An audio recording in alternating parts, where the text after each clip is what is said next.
I can't remember what I say now. Hello, everyone, and welcome to John Hates Movies, your movie review podcast, where my friends prevent me from becoming velour.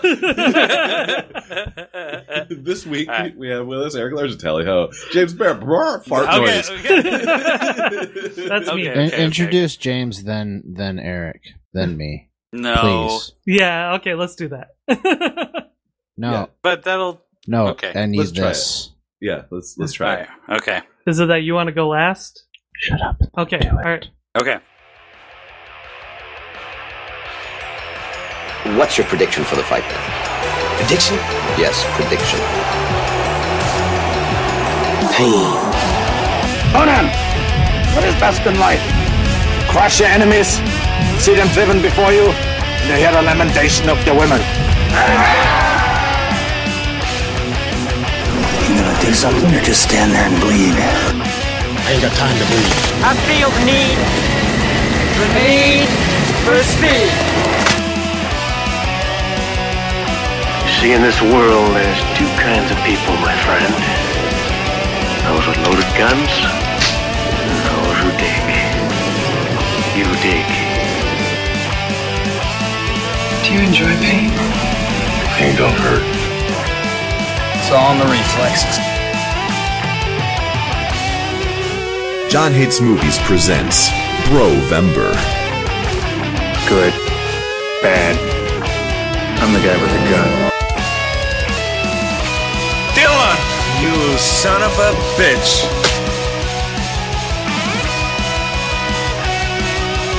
You're either with us or bro-against us.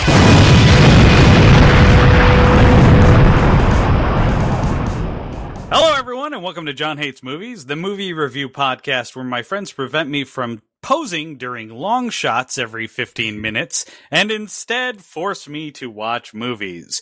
This week, we have with us James Barrup. We have Eric Largent. Tally Ho.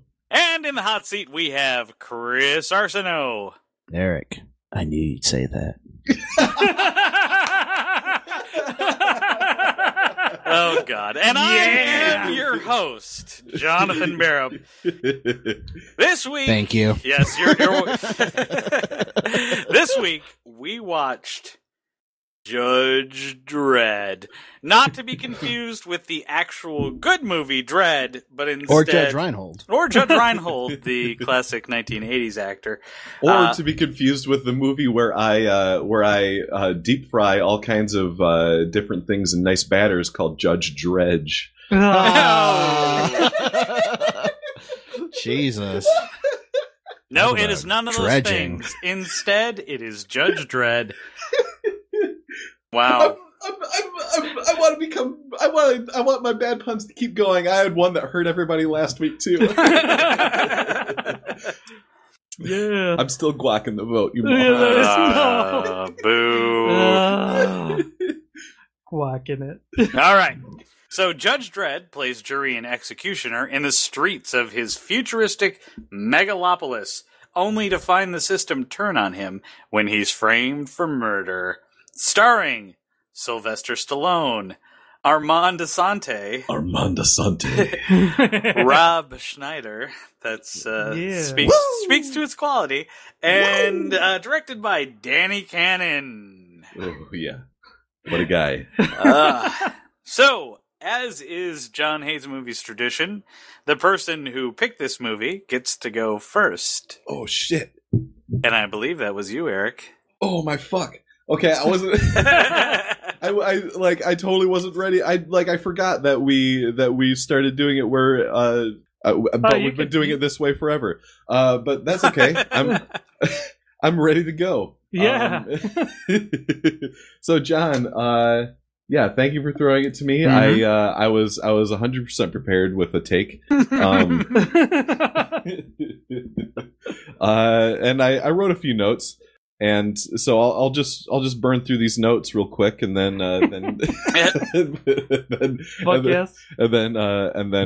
talk about some of my impressions of the movie. Dredd, 2 stars on Netflix. Good start.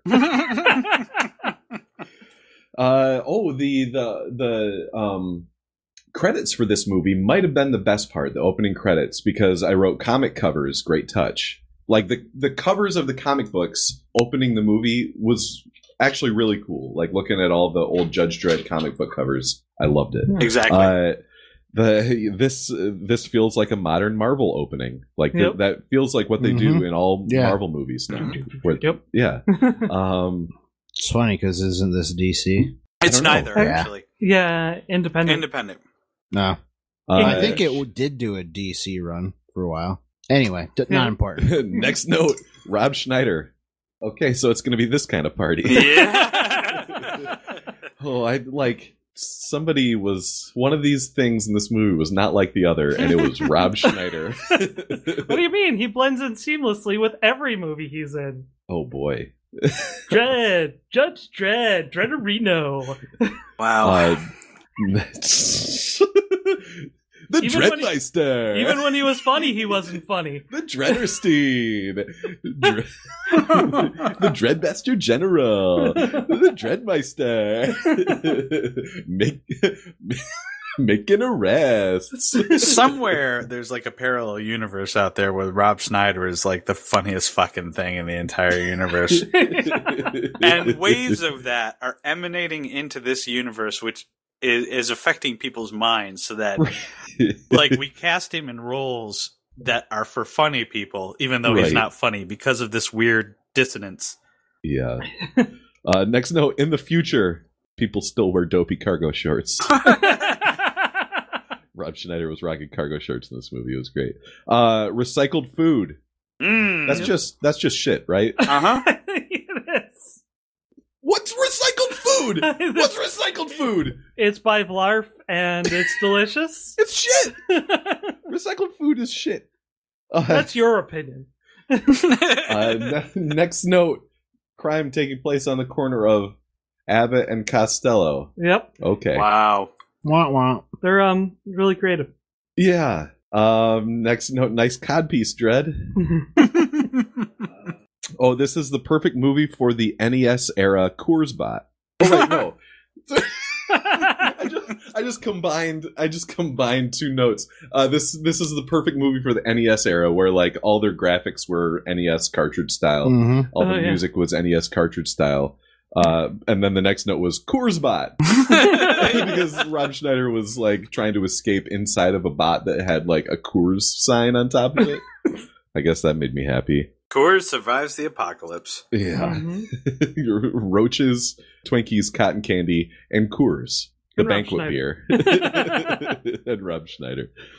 Oh yeah, the blue eyes on Stallone are fucking weirding me out. Oh yeah. Mm-hmm. Okay, the mechanical robots, pretty dope. Yeah.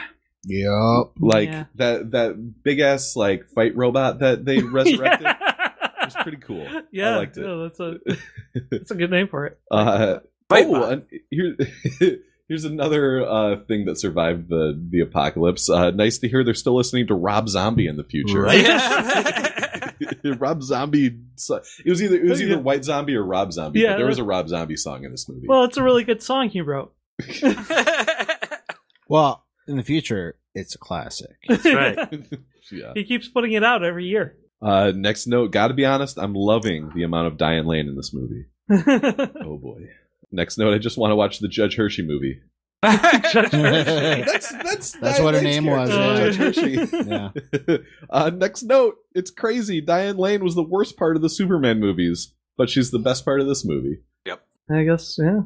She was unwatchable in the Superman movies. Yeah. It was bad. You've got me, but who's got you? Next note, what's worse, this movie or Man of Steel / Batman vs. Superman? Oh, Batman vs. Superman. Yeah. Absolutely. Yep. 100% yes. Okay. Next note, neither of those had Rob Schneider in it, so I'm voting for this one. Oh! Bait and switch. Correct. Next note, worst bad guy, Doomsday or Amanda Sante?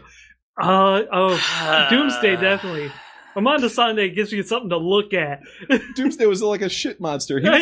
Doomsday was a recycled villain. He was Zod. He's recycled food. He's a recycled villain. He is a shit monster.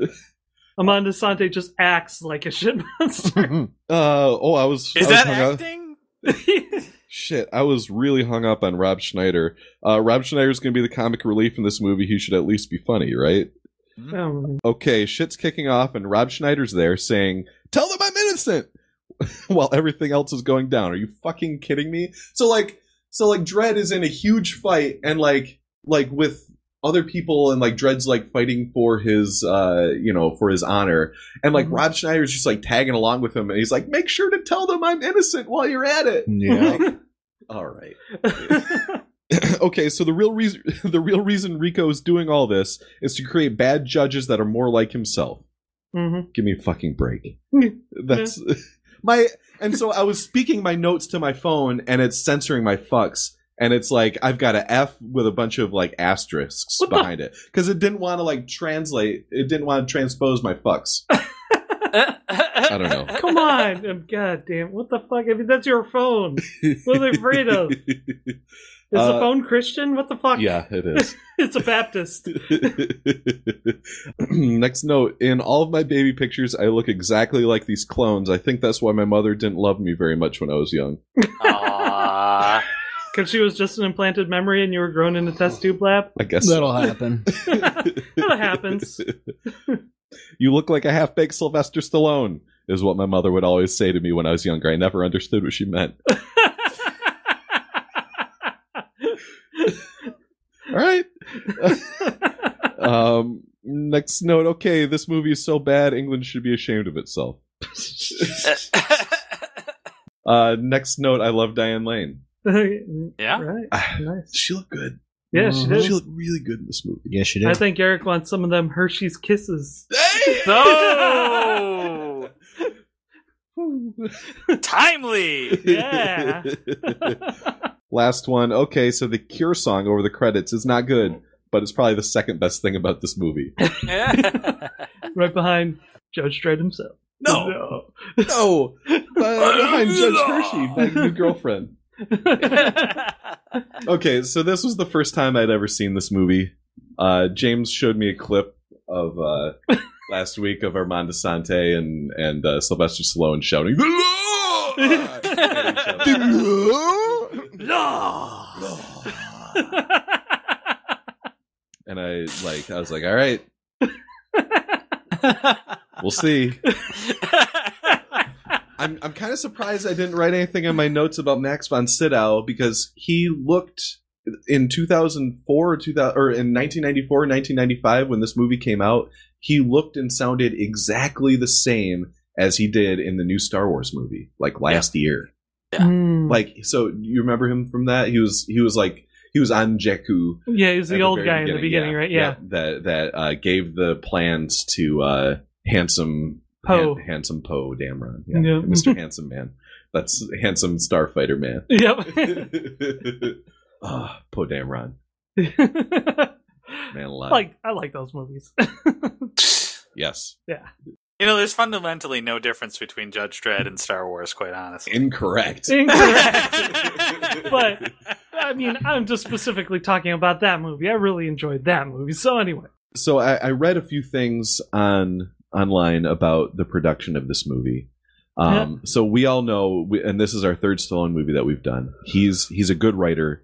He wrote part of the screenplay for Rambo. He wrote part of the screenplay for most of the movies that he did. So when he got onto the set of this movie and read the script, he was confused because he thought that it was supposed to be more comedic in the screenplay. Really? So he tried to punch it up, and he got and I think he wrote Rob Schneider into the movie. Okay, that does kind of make sense, because they actually did have kind of a decent thing going in Demolition Man. Okay. Rob Schneider really plays a bit part in that movie. But Rob Schneider? Oh yeah, he was totally in there. He was another cop. Yep. He doesn't know three seashells. Yeah, he just kind of plays like a nerd, kind of nerdy cop guy that is mostly there for exposition. So, we're not trained to handle this. We're cops. Yeah. Well, in this movie, he was supposed to be like Hacker Man, and he never hacks anything. No. Yeah. A robot. Corspot, he man. hot-wired his like forehead. Corspot. Yeah. Oh yeah, he did. He did. He hacked. I love it when he was like voicing it too. Please leave.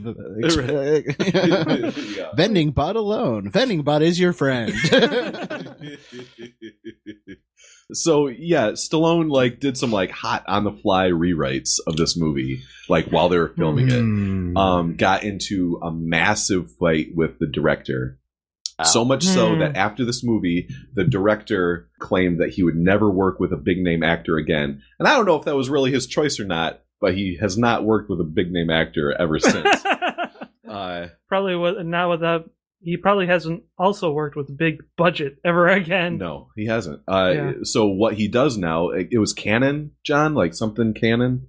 Nick Cannon? Danny Cannon. Danny Cannon. What he does now is he's the director for pilot episodes of TV shows. Like he directs pilot episodes now.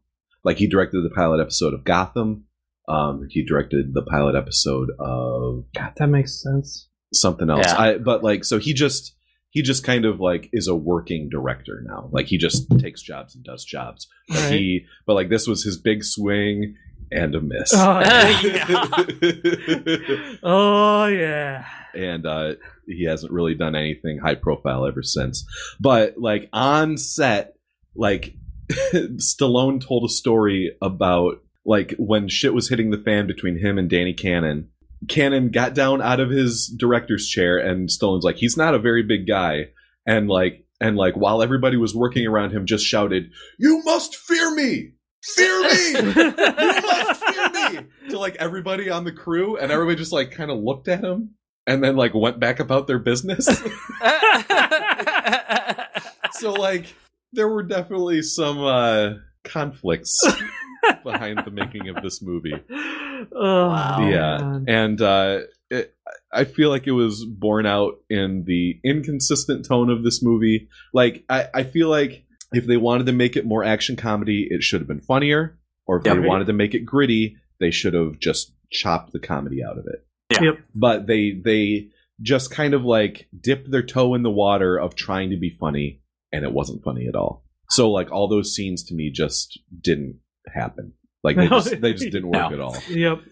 So yeah, so this movie didn't work for me, but you know, it was never going to. But, but those are the reasons why it didn't. Right. So yeah. So who's next? Who's gonna carry the torch for Judge Dredd? First off, fuck Eric. No, first off, fuck England. I think what you guys are missing is the political statement that this film is trying to make.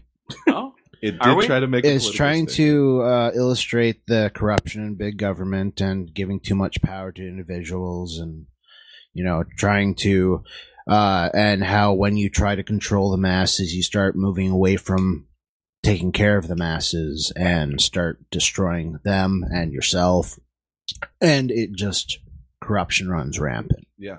However, all of the political overtones in this film were shit on by the rest of the film.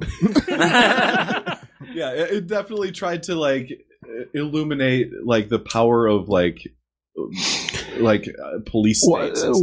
Someone I was reading a review or something, or I forget who said it, but like it was classified as like an action morality film. Yes. Yeah.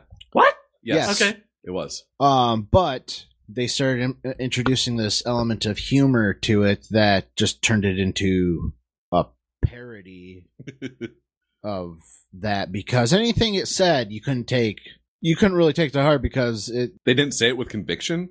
Well, nothing really came out of it. Yeah. At the end of the movie, we're back to exactly where we started. Right? Only like the we have Rico dead and we have the other dude dead. A bunch of other judges dead too. Right.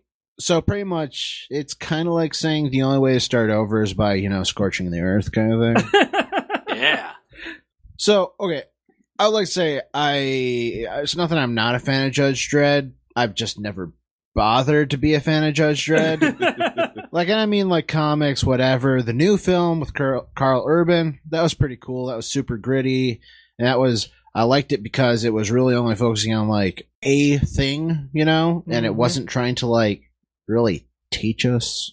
I don't feel like Stallone is the right.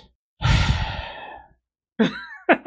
mean, he's not the right vehicle to try to alter the way I interact with the world around me. No. I don't know. I think he did a good job in Over the Top. And that taught us a valuable lesson. Unless that vehicle is a semi-truck and I'm his son. Right. Well, that taught us a very valuable lesson, which is nobody's going to give you nothing. And put your fingers over the thumb. Exactly. Right. Go over the top. Go over the top. What more in life do you need? Well, obviously the key to making a good film. Yes. Start by introducing your comic relief. Yep. Yes. The rule number 1, yes. Rob Schneider does his best, considering his lack of comedy skill. Yes. I'm not saying that he can't be funny, but he's not funny. I think he's been in roles that he's funny. Yeah. The role in Demolition Man, for the little bit he was there, for the bit he was funny. Some of his other stuff, he was funny. He had a show for a bit called Rob. That wasn't bad. I think he just had good writers. What you're doing is comparing Rob Schneider to like a guy with a butter knife who's trying to cut down an oak tree. Like, he's trying. Yeah. Right. You can't fault him for it, but you're not going to get the job done. Right. I kind of have a different take. I think that the more Rob tries, the worse he is. Much like me. I go over the top of the T-ball. Yeah. James is the only person to ever strike out in T-ball. I don't know what happened. We gave him 99 outs. And I think it's funny that you talk about Demolition Man. It came up, when we're talking. Rob Schneider's in both of these films, and not just I watching this one. I noticed a lot of kind of similarities with their future tech prediction implementation. Let me repeat that: implementation, because most of the future tech predictions were part of like the original canon comics, like the law, the motorcycles, with its own little AI and other shit, and the gun that's explosive rounds set to them specifically, and with the myriad of projectiles in it. Yeah, a lot of that is true to the original material. The one glaring fucking thing that they ignored, Dredd never reveals his face. Right. Yep. And I heard that's I'm not a problem in huge this movie. fucking, like I said, I'm not a fan, but if you're going to have something that is so consistent with a character and you're going to just throw it out the fucking window, that just seems a travesty. Mm-hmm. Like this film. And it's like you got like a hero who's a moral paragon and he kills a bad guy in the last scene. Anyway. What? Yeah, we're thinking about it. This movie suffers from 90s action, the 90s action, problem, and that's that they want action, but they refuse to go too gritty and replace grit with humor, and it all becomes a bumbling fool of itself. Yes. And here's the thing. I saw this movie back when it came out. I mean, I enjoyed it then. I watched it actually today, as a review. I would rewatch this movie. I enjoy this movie. It's wrought with problems. It's not a good movie. It's an enjoyable film. It's kind of funny in moments. It definitely tries too damn hard to be funny. Oh yeah. Max von Sydow, you mentioned, he was actually probably the best character in the movie. Yeah. And then, he pops up in just the nick of time to save Dredd and die. And then get stabbed. Yeah. I mean, but here's what it comes back to. It's like, then it tries to like shovel feed you. Cause he really is the only, voice of what are we doing? Are we right?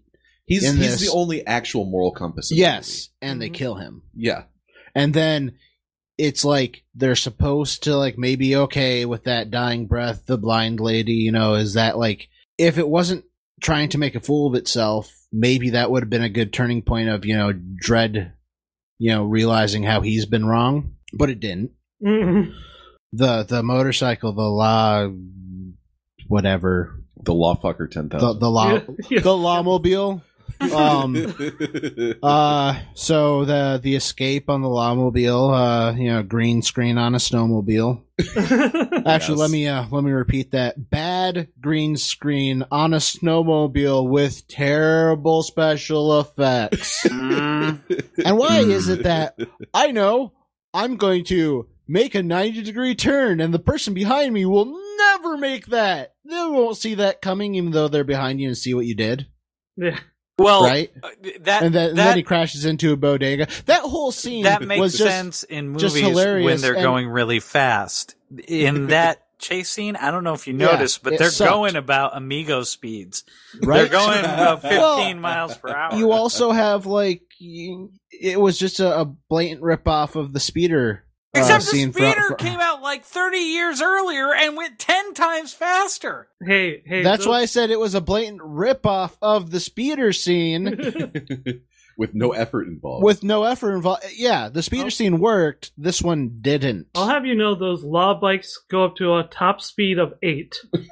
8 fucks to give. 8 fucks per hour. And Armand Asante looks like the kind of guy you want to throw off of a building. Yeah. Yeah. What One a, reason I think what a those 90s villain death that was. Yeah. So, I'm sorry for this review because it wasn't wrought with much of humor. I'm not finding much humor in this movie. I think that's a good parallel to make. Uh-huh. I think what I need to touch on is it did have a really good narrator. Yeah. Yeah. That wasn't forced at all either. The James Earl Jones? Yeah. Yeah. It was funny. I start that, I'm like, James Earl Jones? You know who like, they I stopped shoulda- listening to what he was saying. I'm like, James Earl Jones. There was a perfect person that they should have cast for the narrator of this movie. Oh, damn it. Dave Thomas, founder of Your Ass, motherfucker. God damn it. I can't believe you fell for that shit. Not only did I fall for it, but I opened the door wide open. I'm like, here you go, Eric, please. You're sitting there thinking we're all like dead tired or some shit, I guess. I don't know. Hear it coming out of my mouth. Ooh. James, I should have gotten you last week. Yeah. Because when I did that, I didn't vote for Trump, I didn't vote for Hillary. You said who? Oh, yeah. And I had a different joke lined up, but I should have been listening. Damn it. Yeah, that's a great joke. I done got it. I actually thought you had a real joke set up because I was going to say David Prowse. Oh! Yeah. That's not even him. No. Yeah.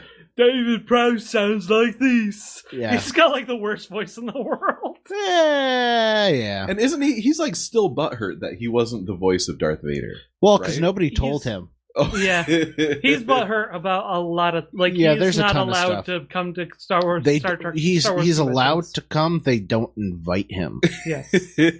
because there's like a major one like every 3 years, and they've never invited him. Probably because he's been so butthurt instead of just being like, yeah, I was the tall guy in because the there's Vader a suit. ton of different stuff surrounding that.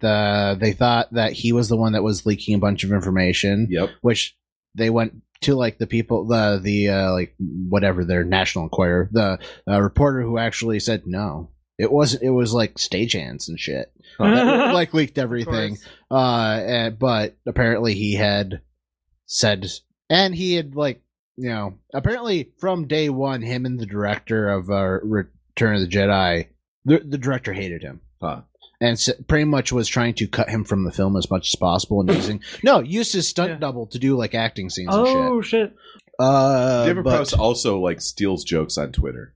Does he? Yeah. Wow. Like he's... I do that.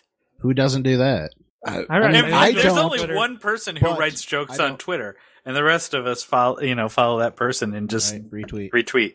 I don't retweet because all my content is original. Yeah. So this is a great time to plug. Follow at Eric Largen on Twitter.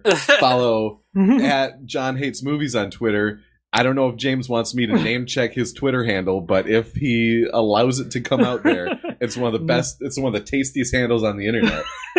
It is a tasty handle, but no, that's where I put all my jokes that I'm not sure will work and all my incredibly awful thoughts. Same here. I use my Twitter as my venting space for the things that shouldn't come out of my mouth. Yeah.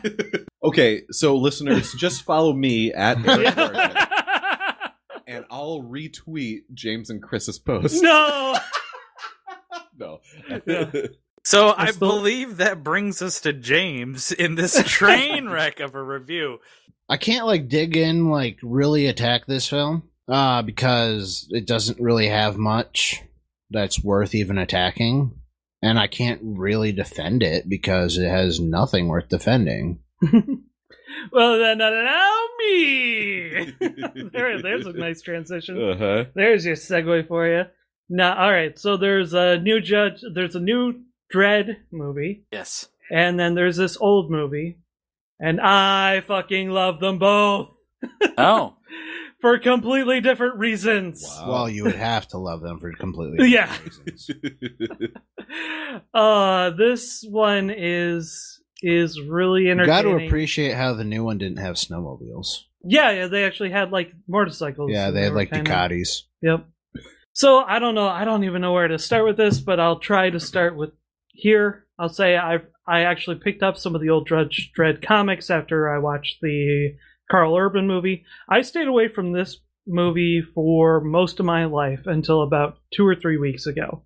When I watched it for the first time, I figured, honestly, this month has put me in a Stallone mood. So I've been we've had a lot of Stallone, but I have not seen Expendables 3, so I'm going to watch that while it's still around. And then I'm going to watch Judge Dredd because Stallone is awesome. Mm-hmm. And I was like, fine, I'll watch Judge Dredd because I like the other one a lot. I'll just give this a chance. And all the cheesiness. This is peak 90s cheese. Yes. I don't think you can get cheesier than this. Yeah. This is like fucking Kraft American Singles. It's so good. It's so good in its cheesy flavor. It's not too much either, because you can tell by watching this movie that it had to have been the studio. Maybe it was the studio with Stallone. After hearing that, I'm thinking they were riding Batman's coattails. And I'm not talking because in '89 you had Tim Burton's Batman come out. It was dark.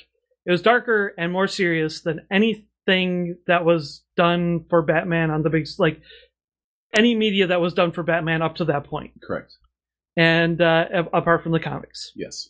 And everybody fucking loved it. It was just giant, huge. Yes. And Batman Returns, and that was a little goofier. But the thing is that after they awoke this love for Batman in the populace, there was a nostalgia for the 50s Batman, which was goofy and lighthearted and cheesy. So bring on Joel Schumacher and Batman Forever pops, and that is does probably as big if not bigger numbers than Batman, and is just a huge fucking moneymaker hit. And so now they think, we've got it, we know how to make superhero movies now. The 90s didn't know how to make movies in general. Cool. That is, yes, that is true. I don't know what drug they were on, or maybe it's just they were all off of all the drugs at that point. So they were like, how do I make movies without drugs? Yeah. It was like, how do I podcast without drugs? But I'm trying. This review of Judge Dredd has been brought to you by Sobriety. Okay, let's be fair though, because the 90s saw Dances with Wolves, Silence of the Lambs, Unforgiven, Shawshank Redemption. Yeah. Saving Private Ryan. Oh, that was the tail end. That was 99, wasn't it? Yeah. Or 98, yeah. Actually, you know what? I got to admit, I'm only saying half of the Oscar winners right there because the rest are all crap. The English Patient. Forrest Gump. Shakespeare in Love. Yeah. Titanic. I haven't seen Shakespeare in Love since I first saw it, so I don't know. Maybe my judgment of that is wrong, but American Beauty. No, American Beauty was great when if you were like 13, it would like changed your whole view of the world. Right. That movie. It's dancing.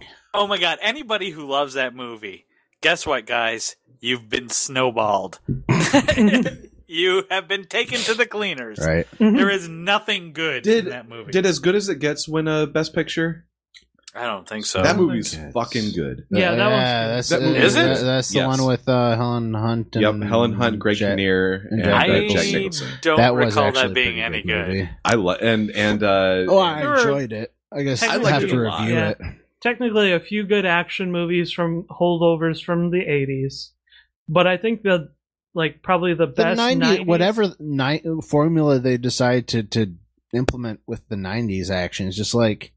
No, most of it was shit. Like but Clear and Present Danger, or the Air Force One with Harrison Ford. No. I mean, all that was pretty awful.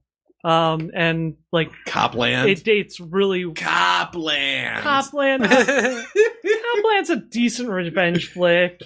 Yeah. But no, what I want to say is the probably the best unique 90s action movie. Apart from The Matrix, which is technically 90s, but I won't count that because that's late. True Lies. Blade. True Lies, I think. Yeah, True Lies and True Blade. Lies holds up. It's kind of got a unique twist to it. It's got some great Arnold one-liners. But again, it wasn't the 90s formula. It was 80s. Same reason why Speed worked. It was 80s, not 90s. It was an 80s formula. What? Blade. What about Blade? I honestly don't even remember Blade well enough to defend it. I remember Blade 1 being pretty alright. Blade 1 was pretty good. There are some things in it, though. Oh, yeah. I mean, Stephen Dorff. There's a reason he's never acted again. Some Deacon Frost. I got in trouble in school for watching that movie. In your Christian school? Uh-huh. We were on a student trip to like Philadelphia or something, and we all had hotel rooms, and somebody ordered Blade, and like all of the kids in my class like piled into the hotel room and watched Blade, and somebody fucking tattled on us to our chaperones, and we all got in big trouble. So the teacher at your Christian school is like, Eric, how many times do we have to tell you we don't watch movies with black men in it? Michigan! There were 3 black kids in my class. You're welcome. All right, so let me get back to my review. Well, hold on. Yeah. 2 things. Say what you will about Kevin Smith. The 90s brought us Clerks, and the 90s brought us Tommy Boy. Yeah. And that in itself is enough for me. So James, continue. But if you can no pick buts! out like, Tommy Boy is like the best. A handful of movies in 10 years to defend an entire decade, I'm just saying that's we're saying it's mostly shit. Oh yeah. No, that's all I'm not. Well, when you say it's shit, there's always going to be the things that stand out that aren't. That's just the truth of it.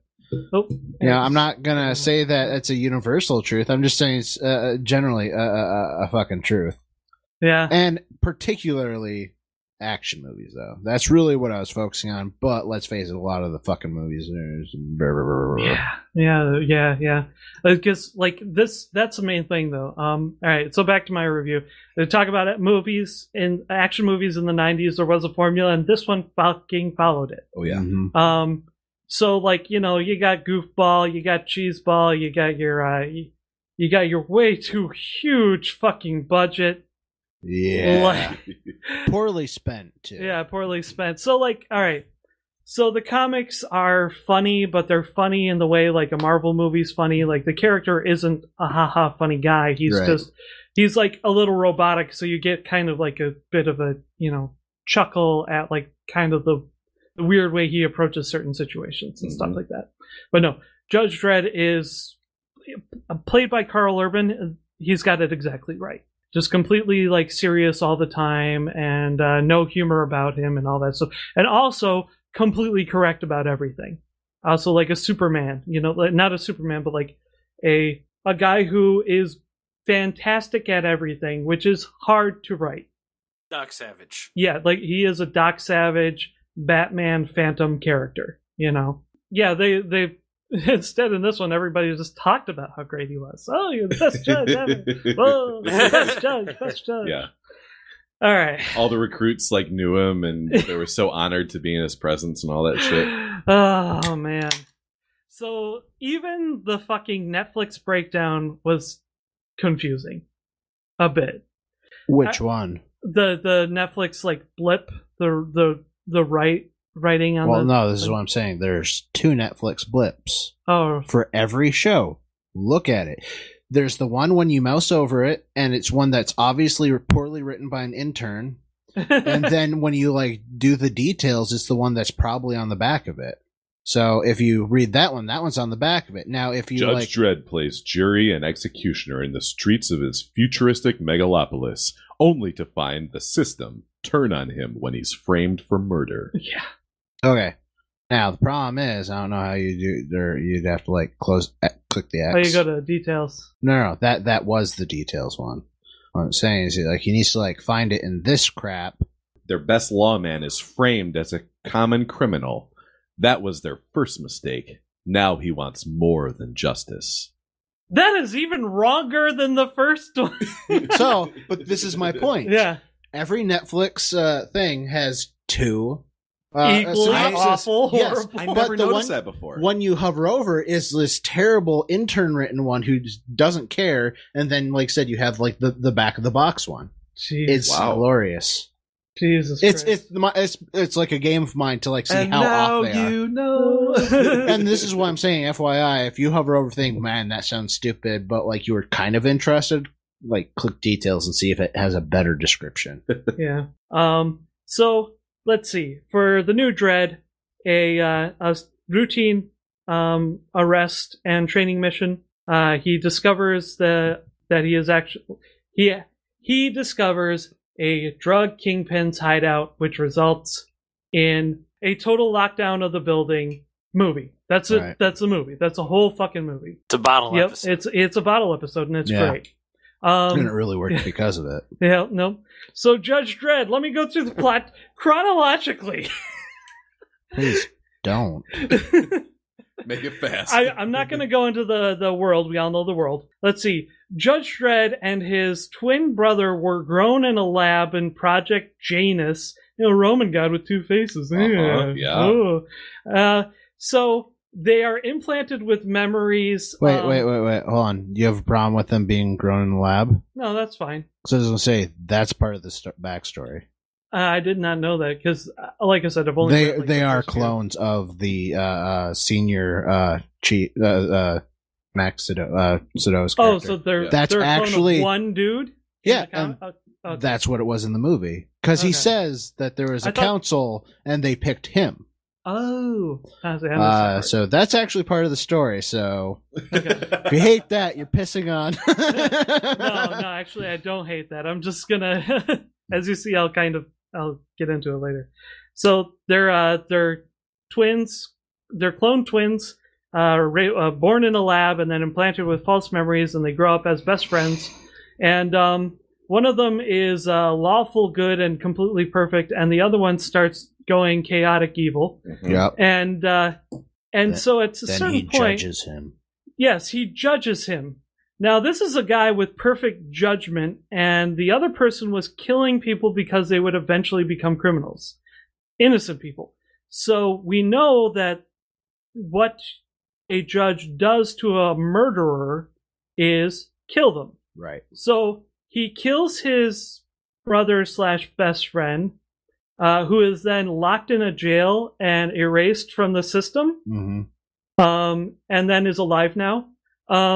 So, and then, later on, for whatever reason, one of the councilmen thinks that we need more judges down on the street. So he gets the chaotic evil super judge out of jail because when you want a lapdog, you don't go for somebody who's like loyal and follows orders. You get the lapdog who, steals your dining room tablecloth and ruins Thanksgiving, and then runs out in the yard and votes for Trump. Really? Yes. So, already, this is very simple, easy to follow so far.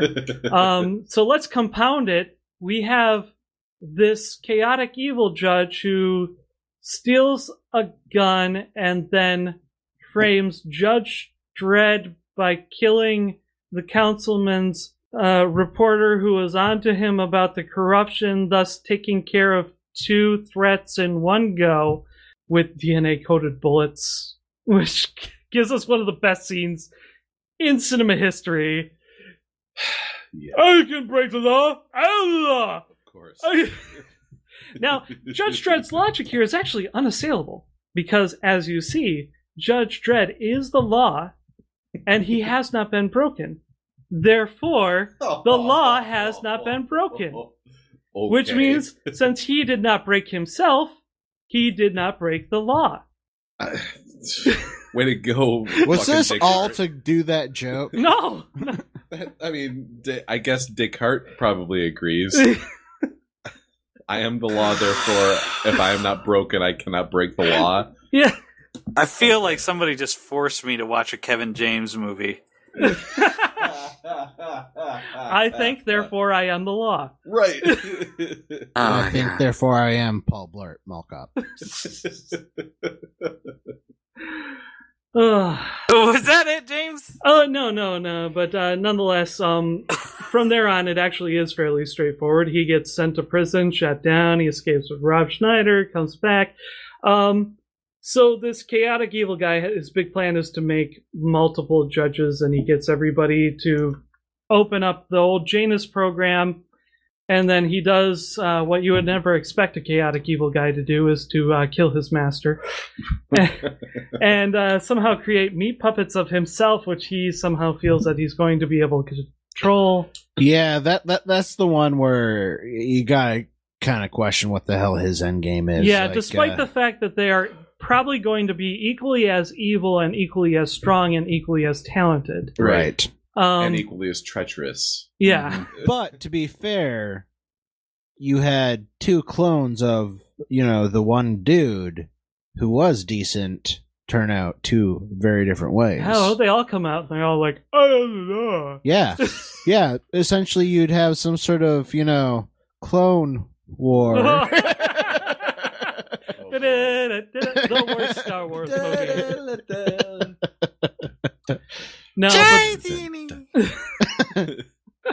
I fucking love the way Max von Sydow acted in this.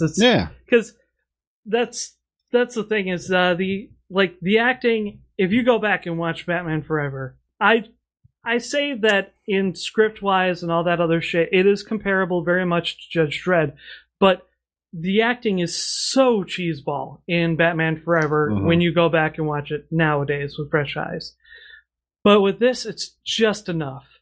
And I fucking love some of the lines are so quotable and just like they get me so bad. Just you killed a bunch of innocent people. Means to an end. You started a riot. I did what needed to be done. You broke the law. No! And the best thing about this movie is that Asian girl who helps him at the end, the Asian scientist who doesn't even like him from the beginning, is all of a sudden fighting for him and his evil... She doesn't like him. She loves science.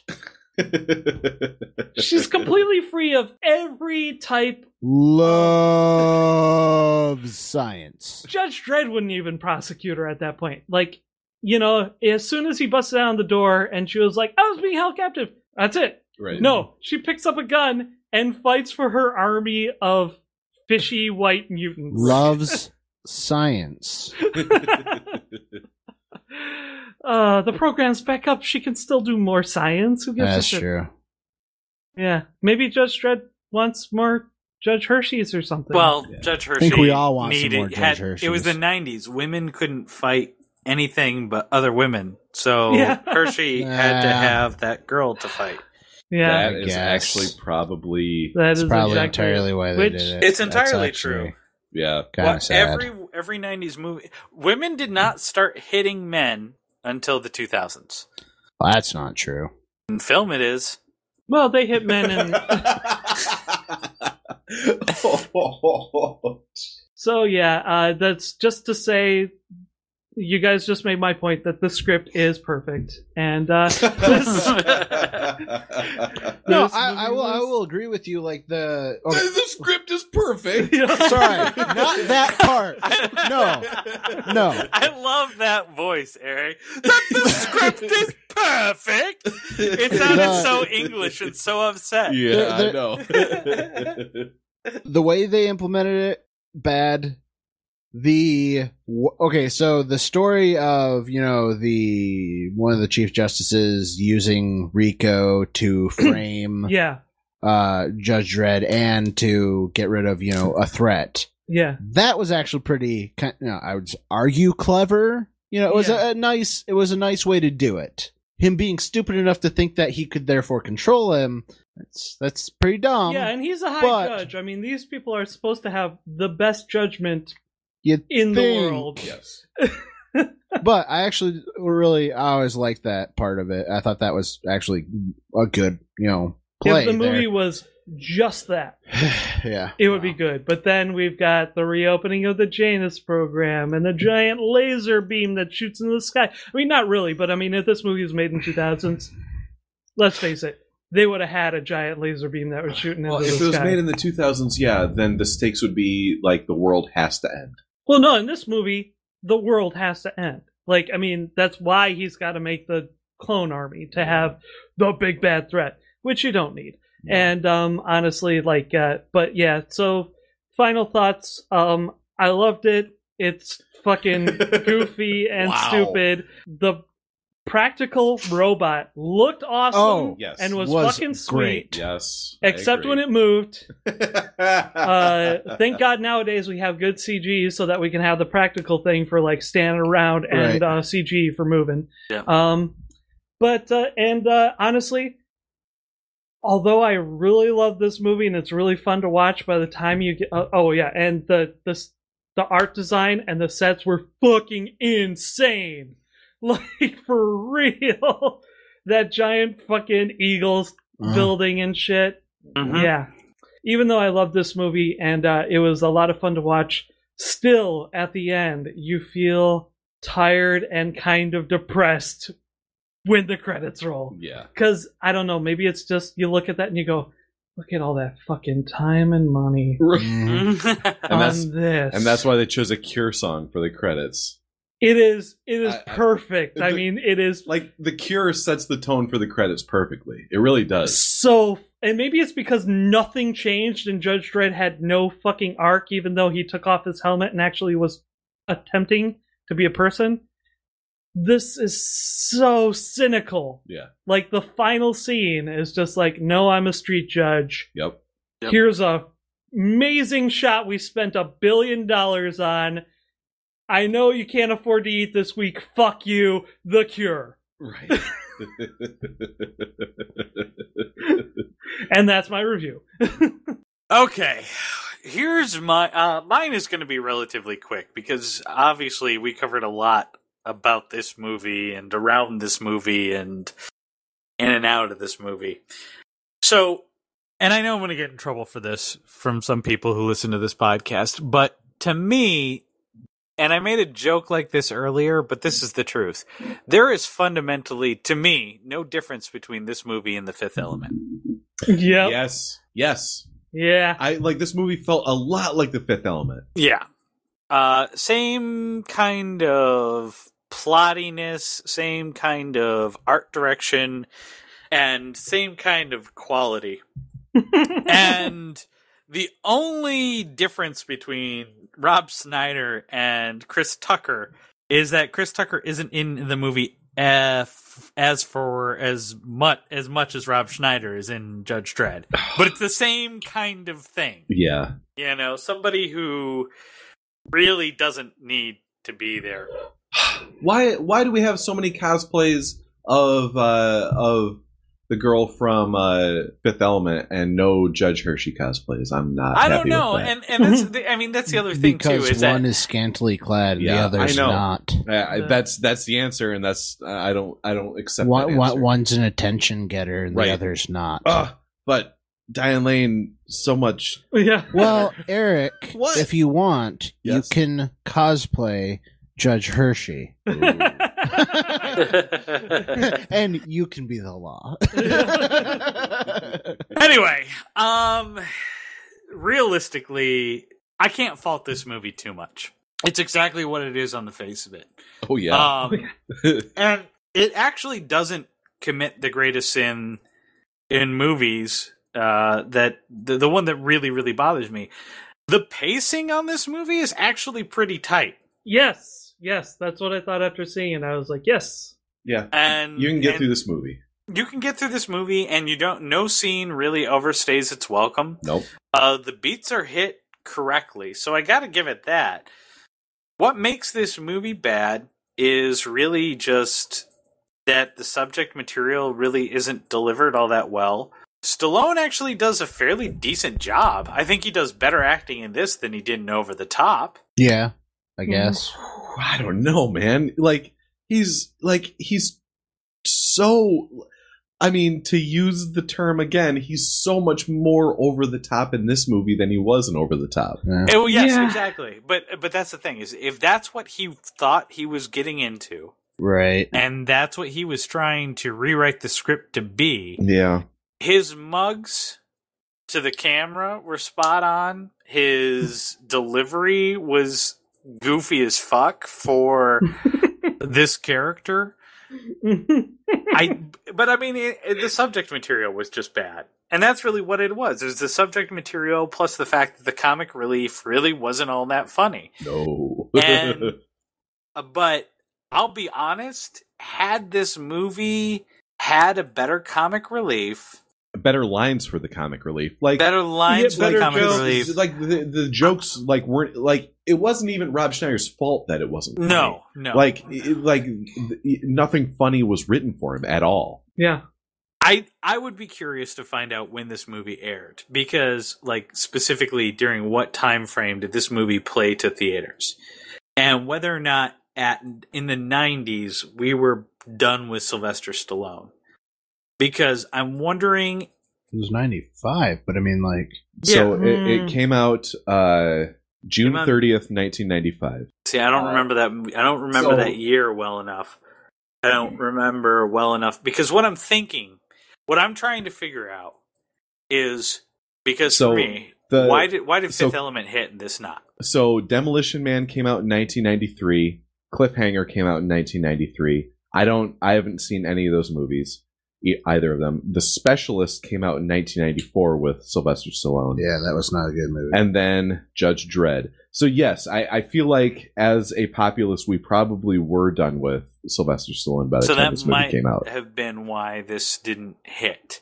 Because we weren't done with Bruce Willis. Right. Yeah. So his next movies were Assassins, Daylight, Copland, Ants, Detox, Get Carter, Driven, Avenging Angelo, Shade, and then finally in 2006 he came back with Rocky Balboa. Yeah. And that was I'm sorry. In 2003, he was in Spy Kids 3. Right. Game over. When was Rocky 5? Was that Rocky 5 was 1990.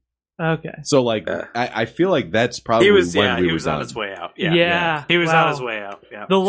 The only movie that actually hit of those was Demolition Man. Yeah. I mean, Cliffhanger.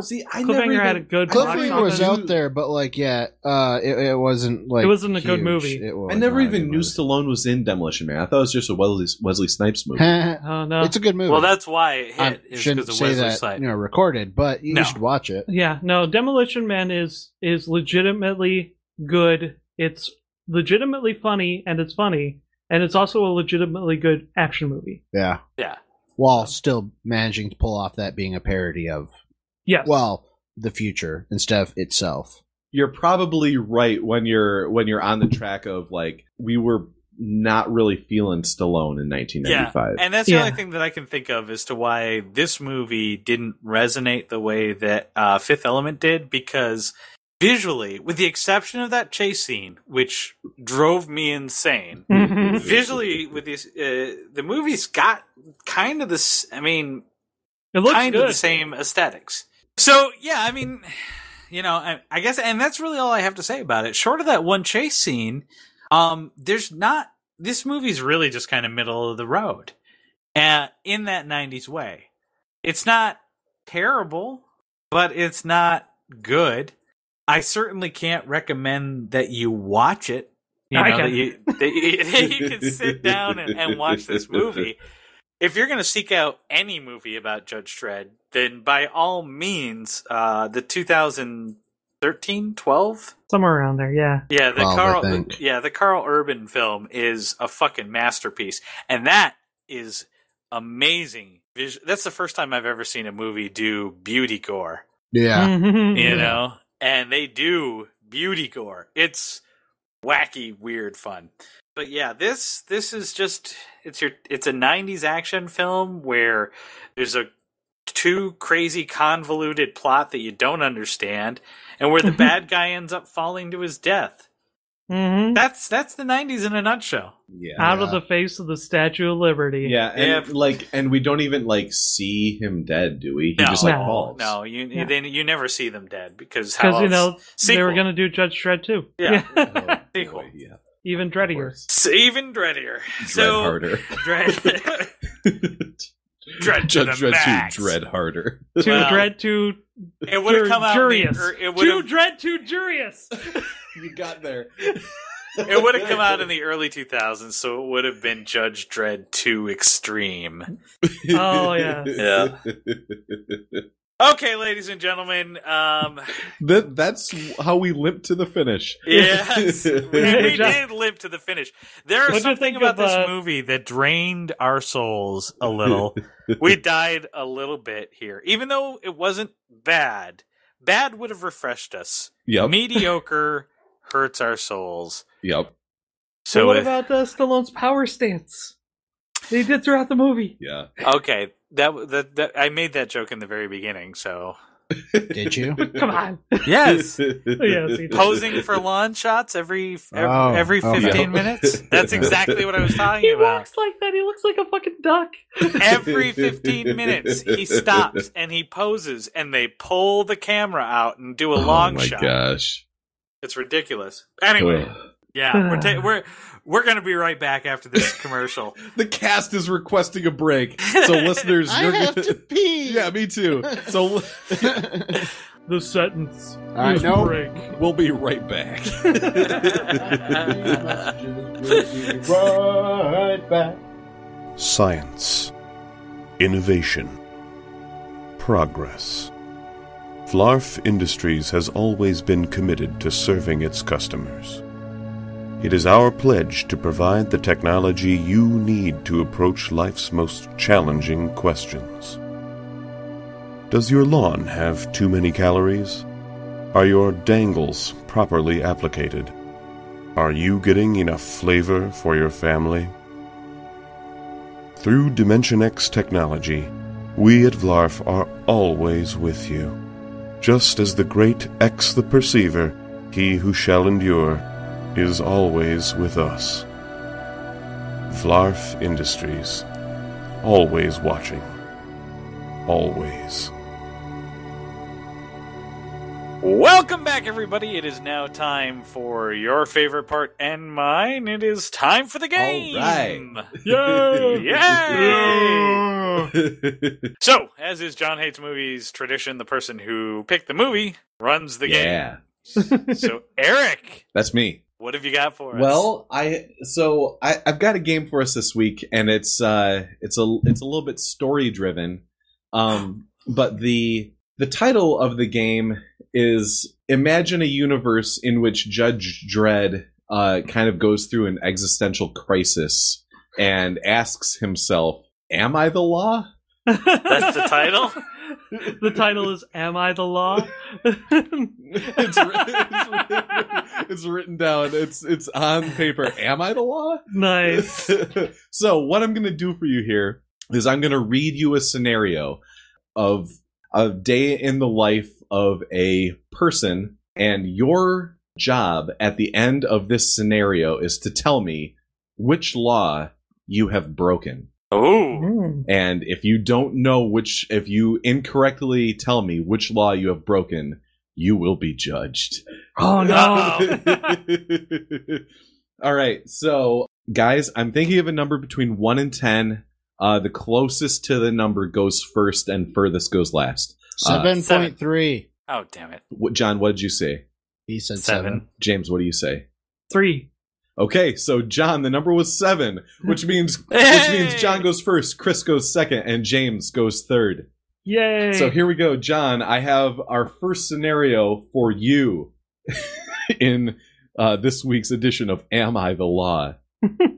So, John. Yeah. It is a Sunday afternoon in Michigan at 1 p.m., and you're just returning home from buying a sweet new moped. You spot a liquor store on the other side of the highway, so you slow to a stop, put on your left turn signal, and cross 2 solid yellow lines while pulling into a parking lot. You go inside and make your selection of liquor, a bottle of absinthe, and pay for it with your debit card. Once back home, you enjoy your bottle on the front porch while watching cars pass by. John, which law have you just broken?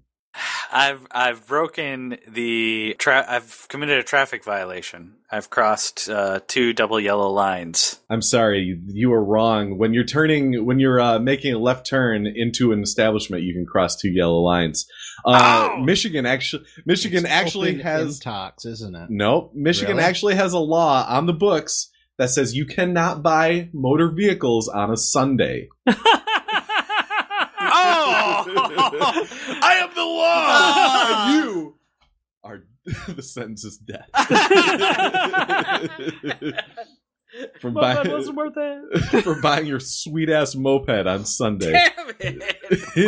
Oh, this is a fun Never mind, game. totally worth it. So I'm not necessarily expecting anybody to get this game right. Yeah. So I have a tiebreaker at the end if nobody gets their question right. All right. Okay, so Chris. Yep. Chris, it's a cold winter's day in Boston, Massachusetts.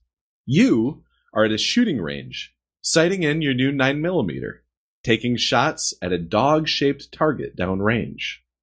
As you're leaving, you remember that you left all of your permits and registrations for your gun at home. You then drive to the hospital to visit your friend who's just come out of surgery.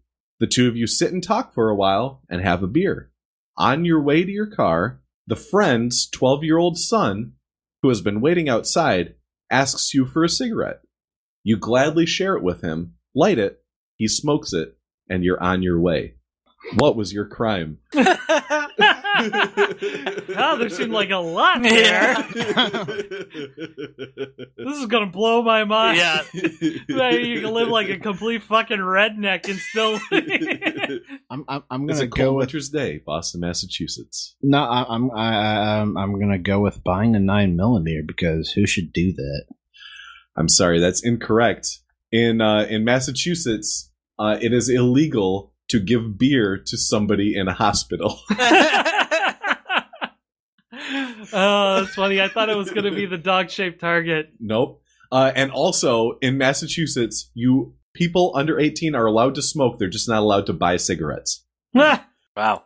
That's fucking insane. That's great. I love it. Okay, James. It's an early summer morning in Honolulu, Hawaii. You're taking your wife and your 13-year-old son out fishing for the rare pua fish on a reef just off the island. While you're fishing, a great white shark attacks your boat, but you are able to scare it away by stabbing it in the nose multiple times. Once back on dry land, with a bounty of freshly caught pua fish, you get in your pickup truck and drive to a restaurant with you and your wife up front and your 13-year-old son in the bed.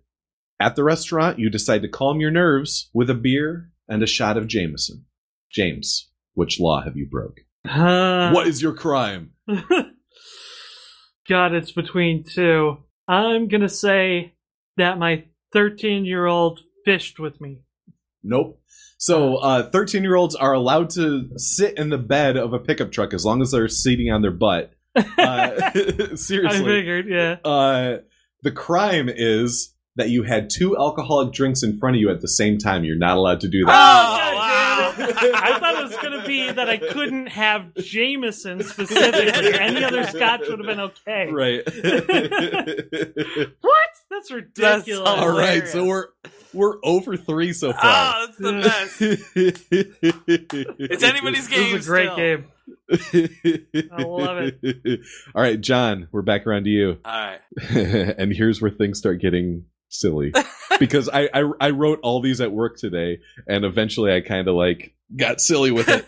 Let's do it. Let's get weird. John, it's around this time of year. It is the first Wednesday of November in Abilene, Texas. You are awoken from your drunken stupor at 9 a.m. by a call from your Russian mail-order bride. She shares the good news with you that you've just been elected mayor of your hometown, Abilene, Texas. Getting out of bed, you clear the 6 realistic dildos off of your bed and begin your morning ritual. It's like you've got a window into his life. You brush your teeth, take a shower, drink 12 shots of whiskey, and then kneel beside your bed to say a prayer to the gods of logic and reason, as you are an atheist.